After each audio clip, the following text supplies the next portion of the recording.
আমাগো মতো প্রবাসী বউদের জীবন কি অদ্ভুত, তাই না? যদি স্বামীর সঙ্গ পাই তাহলে পরিবারের কারো সঙ্গ পাই না, আর যদি পরিবারের সাথে থাকি তাহলে আর স্বামীর সঙ্গ পাই না। আমি যখন ঘরে থাকতাম তখন ভাবতাম কি কবে যাব কোয়ার্টারে, একসাথে থাকবো, ভালো মতন সংসার করব।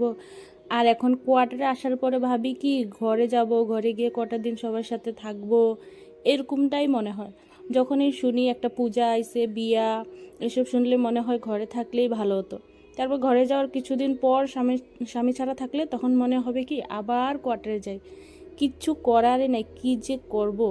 এরকম যদি হতো যে দুটোটাই পাই, এরকম তো আর আঙ্গ লাইফে হইবই না। আঙ্গ মতো ফৌজি বউদের লাইফে তো জীবনও হইব না।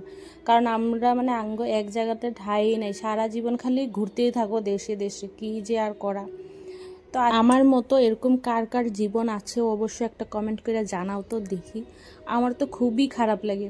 এখন দেশের বাড়িতে কতগুলো বিয়া শাদি কত কিছু হইতেছে, কিন্তু আমি কিছুতেই যাইতে পারব না। সো হ্যালো এভরিওয়ান, কেমন আছো তোমরা সবাই? আমার নতুন আরেকটি ভিডিওতে তোমাদের সবাইকে স্বাগত জানাই।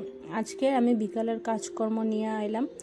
আজকে সকালে অনেকগুলো কাপড় ধুইছি, যেমন কি পর্দা, বেডশিট, তারপরে মেয়ের কাপড় চোপড় সব কিছু ধুয়ে দিছিলাম।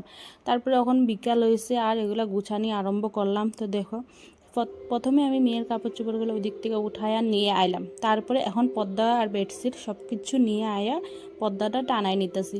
তো আমার তো খুবই কষ্ট হয় টানাইতে। এটা দেখো, একদিকে করলে আরেকদিকে পড়ে যায়। তাও কী করুম, হাজব্যান্ড এখন ঘরে নাই, তা আমার নিজেরই করতে লাগবো। তো দেখো আমি এখন এটা ফিক্স করে লইছি। এটা হলো হলের, এখন বেডরুমের এটা লাগা লইতেছি।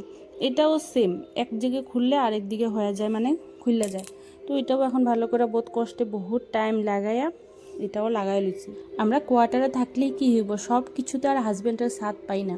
একটু টাইম ঘরে থাকলে সারাদিনে বাইরে ডিউটি। তো এখন পর্দাগুলো লাগানি হওয়ার পরে ঘরটা ঝাড়ু মেরা লইতেছি। ঘরগুলো তো করতে গেলে এত লেতরা হয় আমি কিছু বুঝি না। ডেলি ঝাড়ু লাগাও। তারপরে এখন বেডরুমটা ঝাড়ু লাগাই আয়া এবার এখন আমি রান্নাঘরটাও ঝাড়ু মারতেছি। আচ্ছা ঠিক আছে, রান্নাঘরটা তো লেতরা হয়, রান্নাঘর হয় কাজকর্ম, বাকিগুলোও যে করতে গায়ে আয়ে কি জানি। তো এখন রান্নাঘরটাও ঝাড়ু মারা কমপ্লিট হয়ে গেল। এখন আমি হলটারে ঝাড়ু মারা লইতেছি।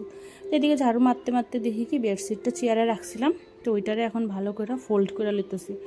এটা আমি অনলাইন থেকে লইছিলাম, খুবই ভালো আইছে। এখনও একটুকু কালার উলার যায় নাই, যেরকম বেডশিট ওরকমই রইছে।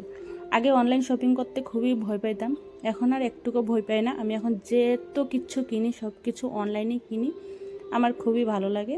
আর ইজি প্রসেস না, বাজারে যাইয়া এত কিছু খুঁজো, তারপরে কিনো, দামাদর করো, এত কিছু টেনশন নাই, চুপচাপ কিনো। তারপরে দেখো আজকে এবার পাপোচগুলোও ধুয়ে দিছি। পাপোচগুলো এখন সব জায়গায় দিয়ে লইতেছি। পরে দেখা হইব নতুন আরেকটা ভিডিওর সাথে।